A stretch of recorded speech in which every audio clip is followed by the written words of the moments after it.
Respiratory failures లాంటివి, అంటే severe exacerbation or acute illness with threat to life, అంటే pulse పడిపోవడం, చల్లగా అయిపోవడము, ఏదైనా సెప్టిక్ షాక్ అవ్వడము, తర్వాత ఇవన్నీ కూడా ఎట్లా అంటే డూ ఆర్ డై సిచ్యువేషన్స్ ఉంటాయి పేషెంట్కి.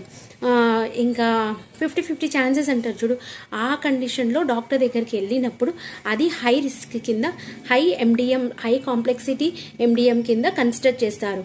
తర్వాత డేటా కూడా ఎక్స్టెన్సివ్గా చదువుతారు, ఏ మెడికేషన్ మీద ఉంది పేషెంట్, ఇంకా ఓల్డ్ రికార్డ్స్, వేరే డాక్టర్ దగ్గర చూపించుకున్నవి, ఎక్స్రేస్, ఈకేజీస్, ఇంకా ఏవైతే ఆ కండిషన్ రిలేటెడ్ ఓల్డ్ రికార్డ్స్ ఉన్నాయో అన్నీ తెప్పించుకొని డిఫరెంట్ హాస్పిటల్స్లో చూపించుకున్నవి, ఏ మెడికేషన్స్ మీద పేషెంట్ ఉంది, ఇవన్నీ తెచ్చుకొని ఎక్స్టెన్సివ్గా స్టడీ చేస్తాడు పేషెంట్ యొక్క హిస్టరీని.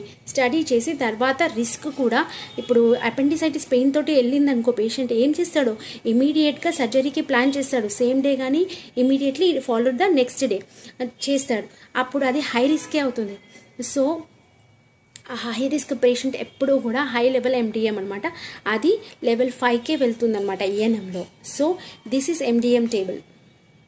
All right, now we will see risk is categorised. Risk table చూద్దాం. Minimal, low, moderate or high based on management decisions. ఓకేనా, రిస్క్ ఏముంది, రిస్క్ ఫ్యాక్టర్ ఎట్లా minimum, low, moderate and high కింద కన్సిడర్ చేస్తారో చూద్దాము. Table చూద్దాం. Okay, ఇది table అనమాట. మినిమల్ అయితే రెస్ట్ తీసుకోమని చెప్పడము, ఐస్ ప్యాక్స్ పెట్టడము, బ్యాండేజెస్ అప్లై చేయడము, ఎక్కడైతే చిన్న ఇంజురీ అయిందో అక్కడ బ్యాండేజెస్ అప్లై చేయడం, దీన్ని మినిమల్ రిస్క్ అంటారు.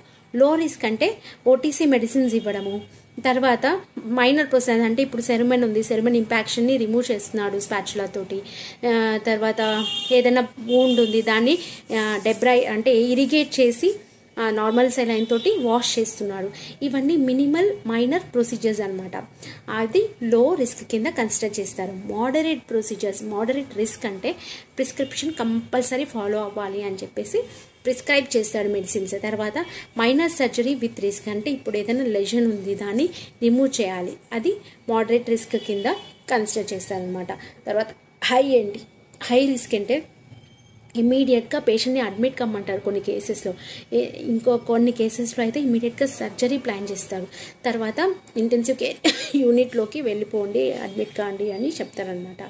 ఇంకా బ్లడ్ సబ్సిస్ అయిందనుకోండి, సెప్టిసిమియా అయిందనుకోండి, డెఫినెట్గా అది హై రిస్కే అవుతుంది. సో ఇది రిస్క్ టేబుల్ అనమాట. Okay, fine.